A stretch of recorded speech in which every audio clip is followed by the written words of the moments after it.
Welcome back. Stage 18, 179.5 Ks. Preview for today's stage. H. Yeah, so preview for today's stage, we've got a category 3, which is a little bit earlier on in the race. Then we've got a cat 1 and an out of category in the last 50 kilometers of today's stage. It should be quite explosive, it should be quite exciting.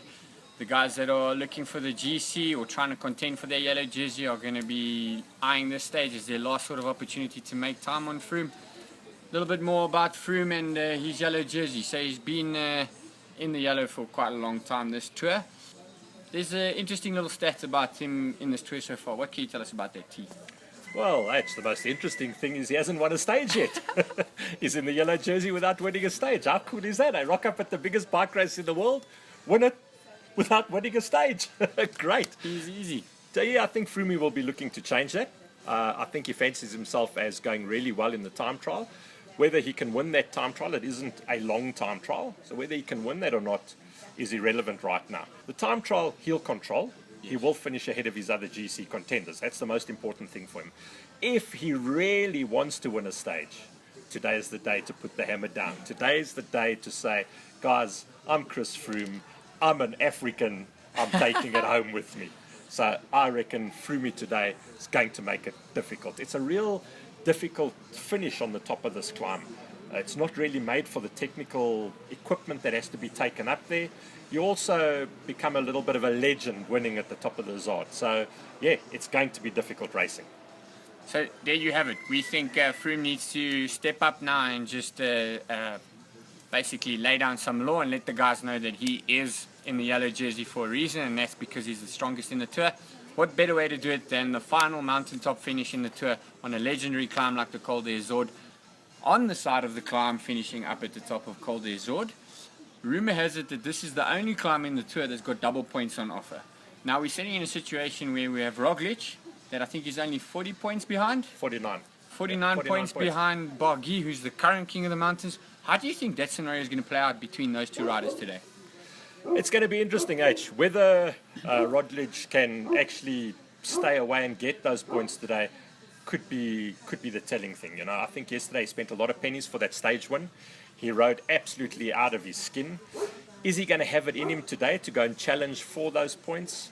I don't know. I think he may have spent a little bit too many pennies. Barguil has been consistent. Every day when it comes to the climbs, when he decides, okay, I'm going after somebody, and the Ghent is up there doing his thing, you know, wiggling from side to side, and Barguil decides, okay, boy, time to put the hammer down, I'm coming to fetch you. He goes and he fetches him. Yeah. So Barguil has been very much in control of what he's doing. He seems to know exactly when the right time is to go to bring it back.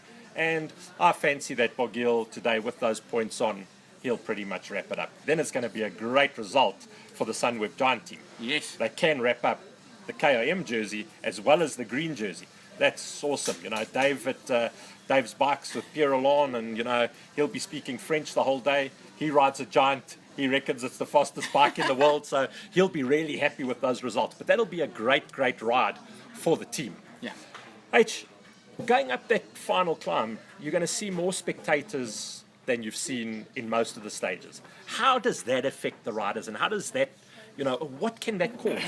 Oh, it's a really amazing sort of vibe to be caught up in. And I mean, I've done a couple of races in Europe where you've had these guys absolutely lining the mountainside and they are screaming their lungs out.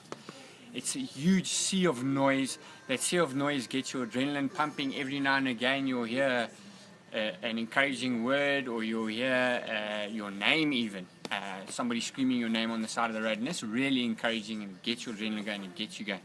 However, with Tour de France being the size that it is, it gets very crowded on that side of that mountain. And the problem with that is those spectators haven't just been there sitting around twiddling their thumbs, waiting for the tour to come along. It's a festive atmosphere. So the guys are there, they're having a good time, they're having a couple of drinks, they're getting rowdy, they're getting loud, they get carried away, and they forget that this is a race that's going on, that these guys are professional athletes, and that they need space. So you'll see today, especially on that final climb, it's a sea of people. I mean, you're riding up a mountain and you don't know where the road's going because there's just people standing in front of you, and the sea just parts. The sea of people just parts just in time that you don't bump them and for you to see where the road's going. So that makes it very complicated. It makes it nerve-wracking for the guys that are in the front because You know, they want to do as well as they can, but in the back of the mind, they're worried. They want to attack.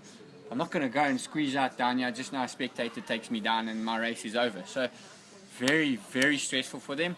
They have brought that ruling where the last kilometer of the stage, especially a stage like today being the last mountaintop finish, it will be barriered, so it'll open up the road for the front guys to race it out. But as you say, it's absolutely crazy to try and ride up there, and it's awesome. But the guys need to understand where they're at. Yeah, the last thing you want is some spectators' flag getting stuck in a wheel, a flag actually tripping someone up, a musette, somebody trying to give a rider a push and pushing him off his bike. So luckily for Froome, you know, the young Aussie has gone home already. Yeah. So if anybody, because Port's not there, if anybody else is following a motorbike today up that final climb and you're going to stop, just tell Froome you're stopping. Tell him, whoa, Froome, stop. Please, guys, we don't need him crashing into somebody and into a motorbike again. It has happened before.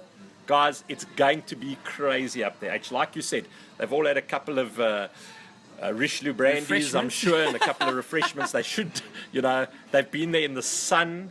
They're really going to be fired up. It is going to be crazy, and we have to hope that nothing stupid happens that affects the outcome of the race. Most definitely. So the final showdown in the mountains is happening today. The white jersey, we saw Simon crack a bit yesterday. There's a chink in an armor there. Is it too late for Louis to make up time here? We saw him lose time in the gutters on that day. I think he's sitting there ruining that missed time there. You know, with cracking Yates in the final 28 Ks yesterday. How realistic is that white jersey for Louis now going into the final mountain stage and the time trial that's coming? I think the way Louis is riding at the moment, he's also pretty much on his limit. Louis is still a youngster. He doesn't have guys around him helping him, so he's pretty much on his own. Yates did drop off a little bit yesterday. Just over 2 minutes is a little bit too far, I think, for Mainke still to pull back on this kid. He's not just going to let it go. Yates can fight. He is a fighter. Remember, he's trying to do the same as his twin brother did last year and win the white jersey. He's not just going to throw it in and say, okay, I'm over, it's finished. Yeah, I think it was... it's that time of the tour now. You know, it's you throwing your final pennies into the lot and hoping you can pull something out the bag. And if we look at it today, who are we going to tip for the stage win? We want Froome to take a win at least. He is in the yellow jersey where he should at least win one stage in the tour. It would be nice. But we've seen that Bardet on the finishing uphill is quicker than Froome. Whether he's going to be quicker today, that remains to be seen. Do you think he could win the stage? Bardet? He's been showing that he's capable, but no, he's a Frenchie. He can't win it. Froome's going to win it, over and done. So there you have it.